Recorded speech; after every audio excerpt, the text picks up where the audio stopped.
The battle for Bakhmut has been one of the bloodiest of the 13-month war, drawing comparisons to the First World War due to the heavy casualties on both sides. Russia says capturing Bakhmut will open up the possibility of future attacks across Ukraine, while Kiev and the West say the now destroyed city is of only symbolic importance. Ground Forces Commander Colonel General Alexander Syrsky said Russia was pounding Ukrainian positions with airstrikes and artillery strikes. Meanwhile, the UK said Moscow gained little by pouring resources into the Donetsk region. Syrsky added that Russian troops in the eastern Ukrainian town of Bakhmut used the so-called scorched earth tactics they have used in Syria.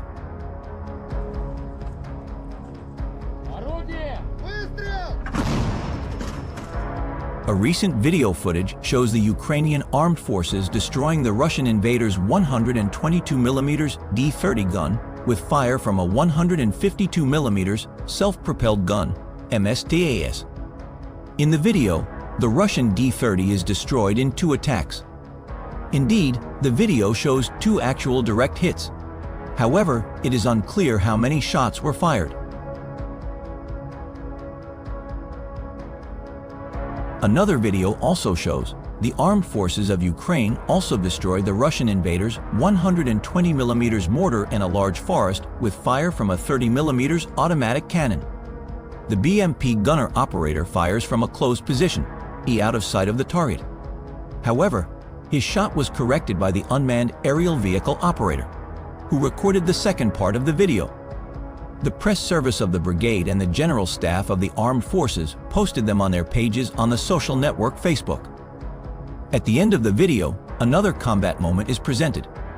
The brigade's drone accurately drops a grenade on an interventionist who was driving along the road in a motovlak stolen from Ukraine.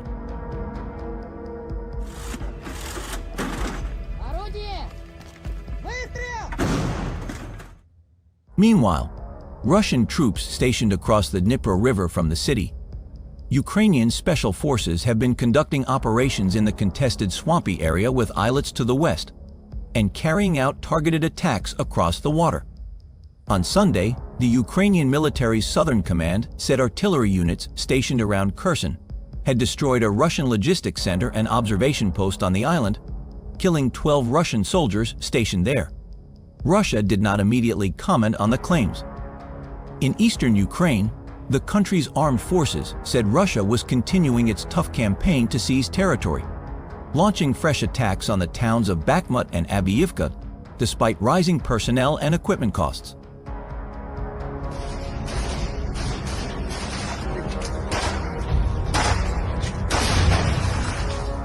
On the other hand, recently, for 3 hours, 6 border guards of the Luhansk detachment, including the wounded, repelled the overwhelming attack of the Russian invaders on one of the positions in Bakhmut. When they were almost completely surrounded, reinforcements rushed their way. The press center of the State Border Guard Service of Ukraine told this to its media sources, publishing the relevant video edited from footage captured by an action camera on the helmet of one of the members of the rescue strike group. From the comments, it can be understood that the border guards managed to repel the enemy attacks and hold their positions. With fire from grenade launchers and small arms, they managed to repel the attack of the invaders and ensure the evacuation of the wounded. The head of Russia's Wagner mercenary group, Yevgeny Prigozhin, says his forces control more than 80% of Bakhmut. In a video published by a Russian military blogger on Telegram, Prigozhin can be seen showing on a map of the area how his troops are proceeding with the siege of the city. In Bakhmut, most of it, more than 80%, is now under our control, including the entire administrative center, factories, warehouses, city administration, said Prigozhin.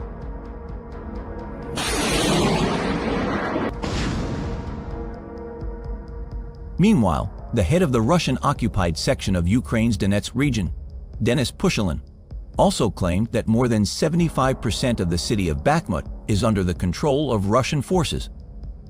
It is too early to declare a total victory in the battle over Bakhmut, Pushilin said on state television while visiting the embattled city in eastern Ukraine. Pushilin awarded medals to fighters belonging to the Russian private Wagner mercenary group who fought in Bakhmut. commending them for showing what the Russian spirit is, what Russian weapons are.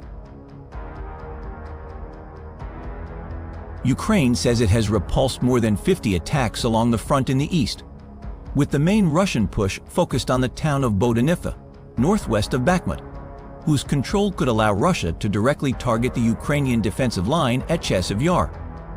Russian shelling overnight into Sunday damaged homes in 15 settlements in the east, Ukraine said. As it prepares for a counteroffensive to push Russia out of its territory, Ukraine continues to press its Western backers for more financial and military assistance. The General Staff of the Ukrainian Armed Forces reported on April 11 that Russia had lost 179,320 troops in Ukraine since the start of its full-scale invasion on February 24 last year.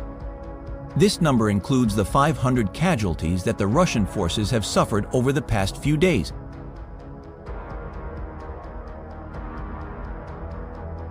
Russian troops carry out airstrikes on the frontline towns of Orikhiv and Huliaipol in Zaporizhia Oblast on the morning of April 11, according to the local government. Russian aviation launched 2 missiles at each city, targeting civilian facilities, the government said. Russia also reportedly shelled the village of Stepnohorsk, not far from the demarcation line between Russian-occupied and Ukrainian-occupied Zaporizhia Oblast. There were no casualties in the attack, according to local authorities. The Kremlin-controlled Wagner mercenary group has been assisting the Russian military in its quest to capture the eastern Ukrainian city of Bakhmut for months as Moscow tries to consolidate its grip over the whole of Donetsk Oblast. On April 6, Wagner Group founder Yevgeny Prigozhin acknowledged that Ukrainian troops were not withdrawing from Bakhmut and said that a Russian offensive was impossible at this time. The Russian troops were faced with 3 problems, namely a lack of well-organized command, weak flanks, and insufficient ammunition, Prigozhin added. This contradicted his claim on 2 April that Wagner's troops had captured the city administration building in Bakhmut, flying the Russian flag there. Disputes between Prigozhin and Russian officials had also taken place over what Prigozhin perceived as a lack of proper artillery support for Wagner's forces in Ukraine and Africa. President Volodymyr Zelensky last week visited Poland, his staunch ally, to press for further support. In his late-night video address on Saturday, Zelensky said Poland had pledged to supply 200 Rosomek armored personnel carriers as well as artillery shells and mortars. "It's great to end this week on a positive note for our country," he said.